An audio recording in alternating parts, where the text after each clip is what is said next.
बोलिए प्रेम से श्री सद्गुरु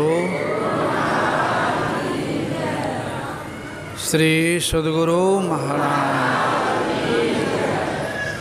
जरा एक बार हृदय खुल के जयकार लगाओ। संत के जयकार में जी नहीं चुराना चाहिए। बोलिए प्रेम से श्री सद्गुरु।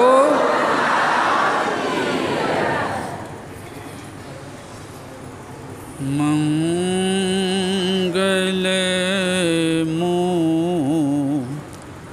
मूर्ति सद्गुरु मिलवें सर्वाधार।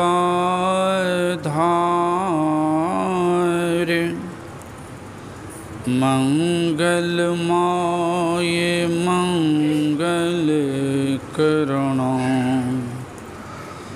बिनवो बारंबार।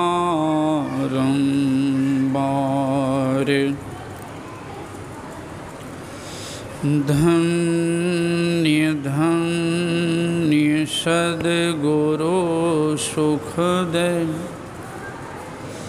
महिमा कही न जाय।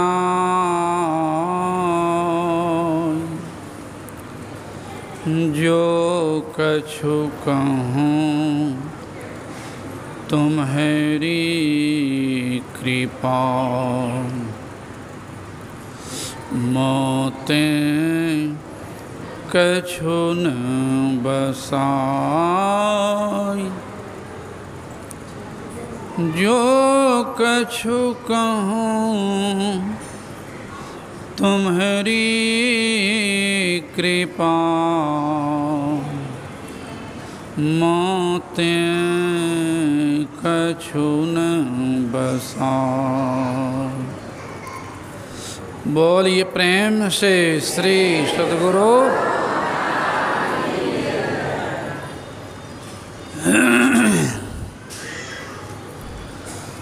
पूज्यपाद संत मत के वर्तमान आचार्य श्री के चरणों में नमन। पूज्य बाबा,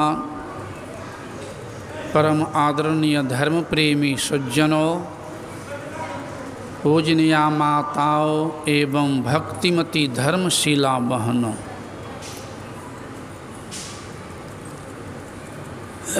एक प्रसंग है, कभी सुने होंगे। गुरु नानक देव महाराज के पास एक सज्जन आए और कहा कि बाबा मैं गृहस्थ हूँ, मेरे पास समय बहुत कम है, इसे संक्षेप में थोड़ा सुना दीजिए। संत दर्शन सत्संग से क्या फायदा होता है, क्या लाभ होता है। तो नानक देव ने कहा कि देखो, मुझे भी अभी अवकाश नहीं है, ध्यान का समय हो रहा है, ध्यान करने के लिए जाऊंगा, तुम चले जाओ। कल सुबह चलना और जिन व्यक्ति से पहले भेंट हो जाए उन्हीं से पूछ लेना, वो बता देंगे संत दर्शन के क्या फल है।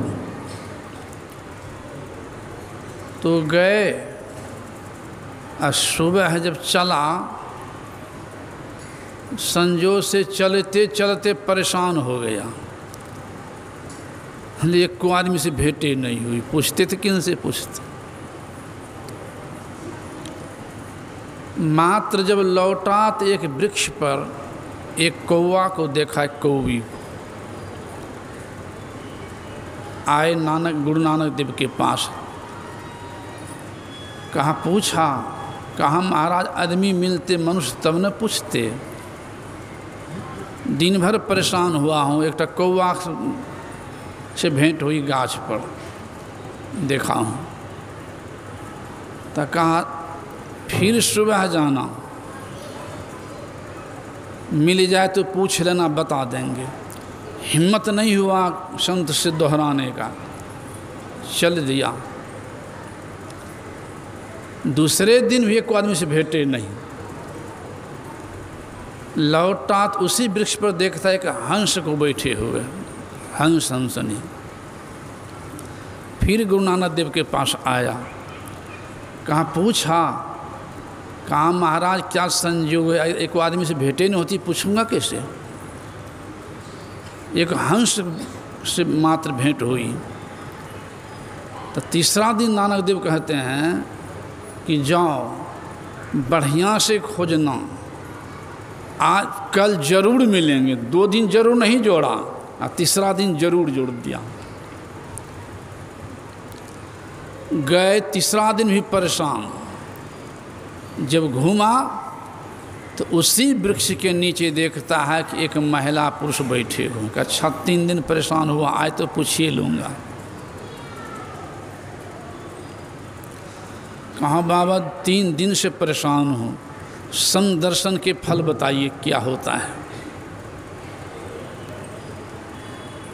तो सज्जन ने कहा कि 3 दिन से आ रहे हो तो क्या देख रहे थे वृक्ष पर।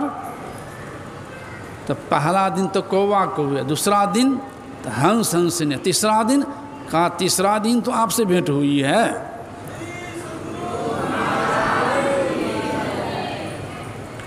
वो सज्जन ने कहा संत का दर्शन पीछे रहने दो, तुम जो 3 दिन लगातार संत का दर्शन करके आ रहे हो, तुम्हारा दर्शन हमको हो रहा। तुम संत का दर्शन करके आ रहे हो और तुम्हारा दर्शन हमको हो रहा। तो पहला दिन भी मैं ही था और दूसरा दिन भी मैं ही, कौवा से हंस बन गया, आज हमसे फिर मानव किशोर मिला है। एक संत नानक देव की थी में यहाँ भाव क्या हो गया, पहले दिन क्यों न बन गया हंस या मानव, पहले दिन क्यों नहीं। रहस्य क्या है इसमें, अर्थात जो कौवा का स्वभाव वाला मानव है, रावण तो मानवेन था उच्च कोटि के ब्राह्मण कुल में, लेकिन राक्षस कहलाया क्यों, कर्मे परन। पीठ पर वकील लिखा नहीं रहता है, डॉक्टर लिखा नहीं रहता है, कर्म पर डॉक्टर कहलाता है, कर्म पर वकील कहलाता है। कर्म पर किसी को चोरवा कहते हैं। कहने के भाव, जो कौवा के स्वभाव वाले व्यक्ति हैं, कौवा की तरह भोजन करने वाले हैं, वे अगर बारंबार संत के ज्ञान को श्रवण करेंगे मन लगा करके, केवल शरीर आने से नहीं होगा, मन को बैठाना पड़ेगा। मन से बड़ी है बुद्धि, मने में सत्संग में लाता है, मने गपो कराता है, मने सत्संग भी लाता है, मने सिनेमा हॉलों ले जाता है, अब मने सुनने भी देता है, अब मने गपो कराता है, मने दूधो पिलाता है, मने शराबो पिलाता है, अब मने आमो खिलाता, मने अंडो खिलाता है, अब मने खीरो खिलाता है, मने मांसो खिलाता है, अब मने लातो खिलाता है, अब मने भातो खिलाता है, अब मने नरको ले जाता है और मने स्वर्गो ले जाता है। सब करने वाला मने है, और मन से बड़ी है बुद्धि, मन से बड़ी है बुद्धि। तो जो अभक्ष खाने वाला मन है, कौवा के स्वभाव वाला, वे अगर संत के ज्ञान को बराबर सुने, संत के ज्ञान को बराबर दर्शन करे, तो वे पवित्र भोजन करने वाले हो जाते हैं, पवित्र विचार वाले हो जाते हैं। तो ये सुनेंगे समझेंगे तब, वैसे नहीं होगा। सुनेंगे तब गौर से, और तब हंस नहीं खाता है अलाय बलाय, हंस का व्यवहार वाला, और तब आगा मानवता, इसलिए कहा भूले मन को, भटके मन को समझाए लीजिए, तो सत्संग के बीच में आय के जी, और अब की बार नहीं चूकना, तो मानुष तन पाई के जी। सुने होंगे कभी, संत के दर्शन तो छोड़िए, अभी सुन चुके संत के दर्शन करके क्या हुआ, यानी संत के ज्ञान का दर्शन भाव है यहाँ। एक मैं सत्संगी की बात कह रहा हूँ। एक बच्ची कुमारी में ही दीक्षा ली थी, बड़ी कड़ी परीक्षा हो गई उनकी, लेकिन बेचारी पास कर गई परीक्षा में। कुमारी में दीक्षा ली, संयोग से वो धनी घर की शादी हुई, ये पति मिल गया वही मचखौ का। क्या लड़की की हालत होगी, बेचारी समझाती थी कद तो वो नहीं मानते थे, अला बला खेबे करते थे। गुरुदेव को पत्र भी लिखी, जो पत्र आता था पूज्य पाषाण सिंह महाराज पढ़ लेते थे, गुरुदेव को सुनाते थे। तो गुरुदेव ने कहा घबराना नहीं है, सब दिन होत न एक समान, धैर्य नहीं खो, जप करते रहो, सब काम करते रहो मन लगा कर। आगे परिणाम क्या हो गया, कितनी कड़ाई हो गई उन बच्ची की। कहता हमको बना खिलाओ, तो कहती आओ सब सेवा करूंगी, ये हमसे नहीं होगा। धनी परिवार के थे, पर ये तो नहीं होगा। तो वो ऐसा हुठ आदमी कहता तुमको कोई काम नहीं करना, केवल यही माँ से बना खिलाओ, और कोई काम तुमको नहीं करना है, तो ये तो हमसे नहीं होगा। तब क्या कहता है कि नहीं बना खिलाएगी नहीं तो हम दूसरा शादी करेंगे।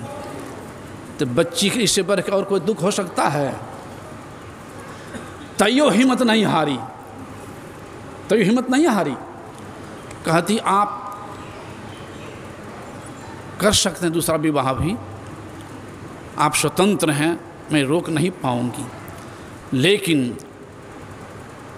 दूसरा विवाह कर भी लेंगे तो मैं आपको छोड़ के मैं नहरा भाग नहीं जाऊंगी, रहूंगी यहीं, रहूंगी यहीं नौड़ी बन के, लेकिन बनाऊंगी नहीं, ये निश्चित है, हमसे नहीं होगा ये काम। आनंद आ गया, ऐसा हुठ निकला हो बेचारा, दूसरा विवाह कर ये लिया, क्रोध में आकर के कर लिया। आप सोच सकते हैं क्या परेशानी होगी। ही बेचारी एक बगल में एक घर में सत्संग करती थी, रहती थी। गांव में बात फैल गई कि बच्ची को सत्संग के इतना बड़ा कष्ट हुआ, तो कम सत्संग मिलना चाहिए। तो 10-5 ठो गांव के 10-20 ठो माई उन्हीं घर पर सत्संग करने लग गए। कहाँ जाएगी बच्ची, आओ अपना बना खिला रहे हैं, रह रहे हैं आराम से। तो किन्हीं के यहाँ जाएंगे देखने के लिए कोई सुंदरी लड़की को, तो रोजे नहीं हैं जाएंगे, यहाँ सत्संग करने के लिए आते थे। अब दूसरी लड़की के मन में होने लग गया कि मेरे पास तो कोई नहीं आते हैं, 10 को 5 को 2-4 ठो रोजे, और दीदी के पास बैठते हैं रोज 2-4-10 लोग आते हैं, इसका मतलब इसमें विशेष कोई गुण है, तो वो आके बैठने लगे सत्संग में। दूसरी लड़की भी सत्संग में बैठने लग गई। तो गुरुदेव जी हैं सत्संग योग में अष्टघातक 8 आदमी पाप लगता है। जो पालता है बेचता है उसको भी पाप लगता है। केवल पाले बेचे नहीं तो नहीं लगेगा, लेकिन जो पाल के बेचता है उसको भी पाप लगता है। अगर बाप दादा नहीं खाता, माँ दादी नहीं खाती, अगर बच्चों का तुम खाओ कोई बात नहीं है, अपने नहीं खा रहा लेकिन कहने आदेश ने खा तो उसको भी पाप लगेगा। कहने वाले को भी, आदेश देने वाले को, टुकड़ा करने वाले को, मसाला पीसने वाले को, पकाने वाले को और खाने वाले को 8 आदमी पाप लगता है बराबरी। ये बराबरी पाठ करते थे। तो बात समझ में आने लग गई, अरे राम, गलती हो रही थी अनजान में, खाने के बहुत से चीज़ दुनिया में है, इस अलावा वाला खाने से इतना पाप लगता है, तो वो खाना छोड़ दी अलावा वाला मांस मछली, लेकिन बना के डर के मारे दे रही है। धनी थे न, कहीं फिर तीसरा कर ले, बना के दे रही है। अब समझाती दोनों नहीं मानते थे। और जब आस्ते आस्ते उनका भी ज्ञान पक्का हो गया, मजबूत हो गई, तो वो भी बनाना छोड़ दी। दोनों मिल गई। अब बाहर खाते थे। अब बाहर खाते थे, जब गेट पर आते थे पता चल जाता था दोनों सौतीन, यानी दोनों गोतनी सौतीन कही चोरा गेट पर खड़ी हो जाती थी। अब बाहर स्नान कीजिए तब अंदर आइए, स्नान करवा लेती थी बाहर, तब अंदर आने देती थी। और होते होते छोड़ना पड़ गया।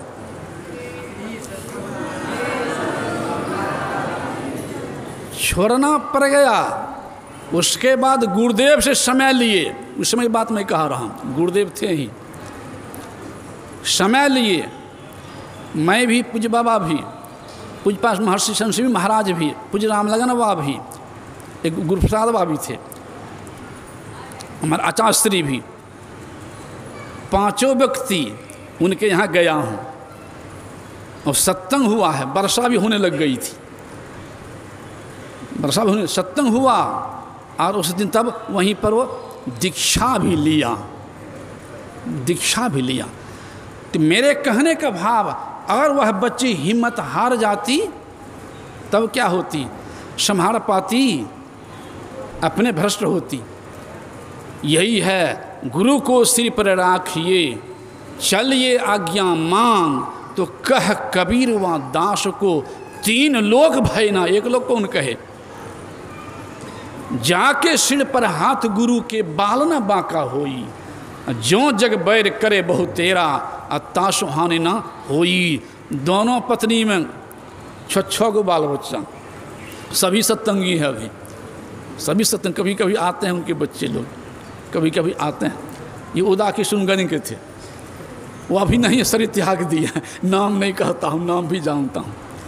तो कहने के भाव कह रहे हैं वहाँ, इसीलिए सत्संग का बहुत बड़ा महत्व है। लेकिन समझेंगे तब न, पकड़ेंगे तब न, विश्वास होगा तब न, सदगुरु के प्रति उतना विश्वास रहेगा तब न। अगर डगमग हो जाता तो बड़े बड़े महात्मा लोग डगमगा जाते हैं, लेकिन वह बच्ची नहीं डगमगाई, धैर्य मान के रखी और विजय प्राप्त की। इसलिए कहते हैं सतगुरु की महिमा अनंत, अनंत किया उपकार, लोचन अनंत उघारिया, अनंत दिखावन हार।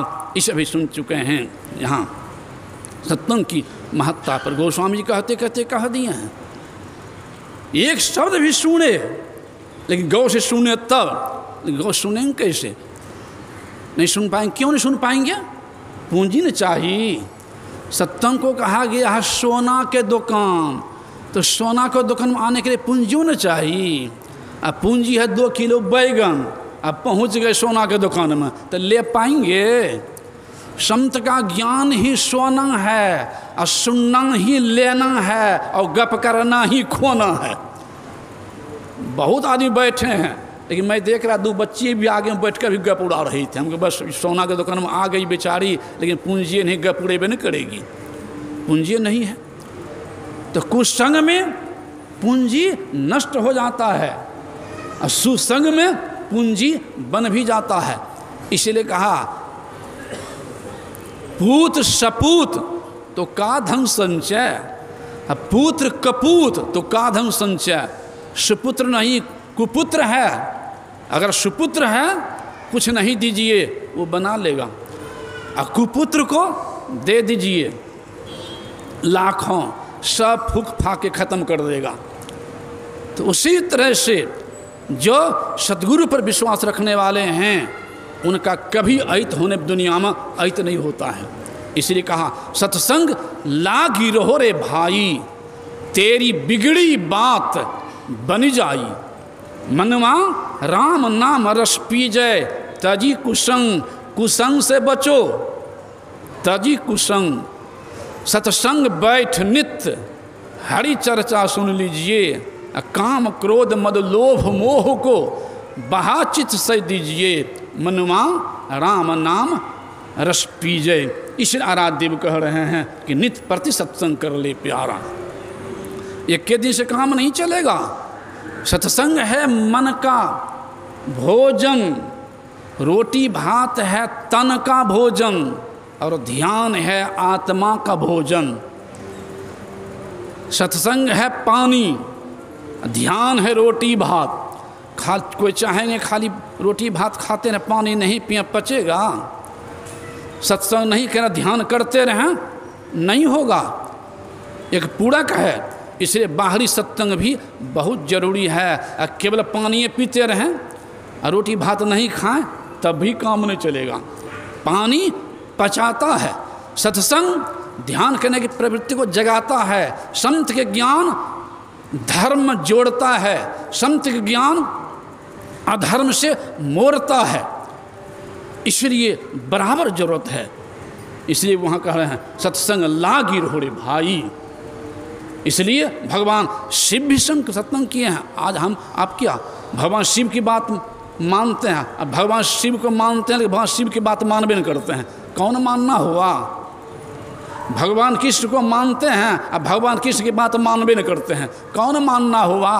गुरुदेव को मानते हैं और गुरुदेव की बात मानबे नहीं करते हैं, और कौन मानना हुआ? अरे गुरुदेव की वचन को मानिए, उन पर अपने दिल रखे, तब न गुरु के भक्त हुए हम। भगवान शिव के बात को माने, उस पर चले, तब न शिव भक्त हुए। भगवान कृष्ण को बात को उस पर चले, तब न भगवान शिव भी सत्संग करने के लिए जाते थे। आज की नहीं, वहाँ लिख रहे हैं एक बार त्रेता युग माही, शंभु गए कुंभज ऋषि पाही। संग सती जग जननी भवानी, पूजे ऋषि अखिलेश्वर जानी। राम कथा मुनि बरिय बखानी, सुनी महेश परम सुख मानी। राम ओ तर्क बुद्धि मन बानी, मत हमारे आस सुनो भवानी। भगवान शिव पार्वती दोनों संत कुंभज के पास जाते थे सत्संग करने के लिए। यह महत्व है। भगवान श्री कृष्ण स्वयं अपने एक उद्धव नाम के भक्त वर्णन किए हैं कि उद्धव मोही संत सदा अति प्यारो, जाकी महिमा वेद उचारे। उद्धव मोही संत सदा अति प्यारो। फिर आगे लेने में कहते हैं, वर्णन भी करते हैं कि मेरे कारण छोड़ जगत के भोग पदार्थ सारे। मेरे कारण छोड़ जगत के भोग पदार्थ सारे। निस दिन ध्यान धरे हृदय में, सब जग का जे विसारो। उद्धव मोही संत सदा अति प्यारे। फिर आगे लेना कह देते हैं कि मैं संतन के पीछे जाऊं। उनके ज्ञान के पीछे क्या कहे हैं संत, कि आप पकड़ के रखो। भगवान कृष्ण कह रहे हैं कि मैं संतन के पीछे जाऊं। संत जहाँ करे बासा, चरण रज नित अंग लगाओ। आराध्य भी कह रहे सत्संग नित और ध्यान नित।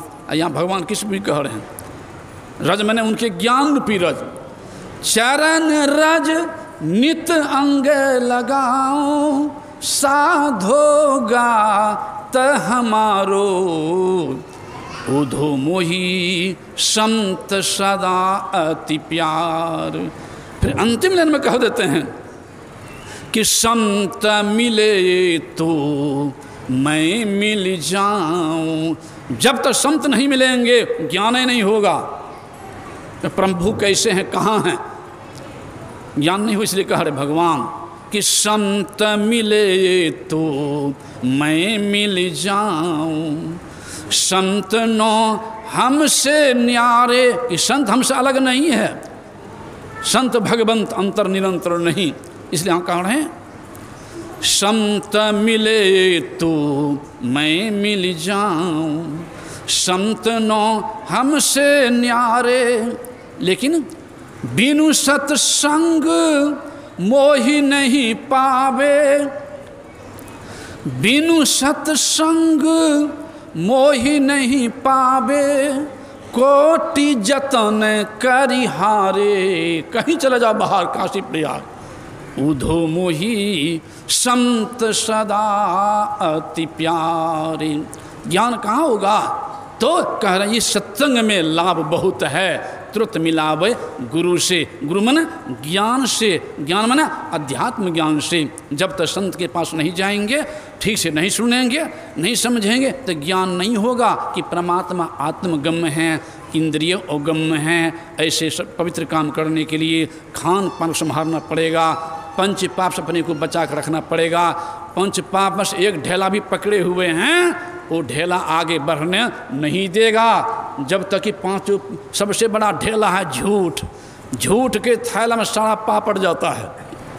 इसलिए जब तक झूठ को नहीं छोड़ेंगे तब तक आगे नहीं बढ़ सकते हैं। इसे गुरुदेव ने कहा कि खान पान को प्रथम संहारो, तब रस सब अवगुण मारो। झूठ चूड़ी नशा हिंसा बेविचार पंच पाप से अपने को बचा के रखो। पवित्र भोजन करो और थोड़ा थोड़ा नित्य प्रति ध्यान अभ्यास करते रहो, तो एक न एक जीवन में उस परम शांति प्राप्ति होगी। और जब तक परम शांति प्राप्ति नहीं हो पाई है, तब तक ये संस्कार खींच के बारंबार मानव शरीर में लाएंगे। क्यों कह दिए हैं संत, सोना जंग नहीं लगे और लोहा घुन नहीं खाए, और गुरु की चेताई आत्मा और कभी नरक नहीं जाए। इसलिए संत की महिमा अपार है, सत्संग की महिमा अपार है, कहने से बाहर है। अब आप आगे पूज्य बाबा सुनेंगे। श्री सद्गुरु महाराज की।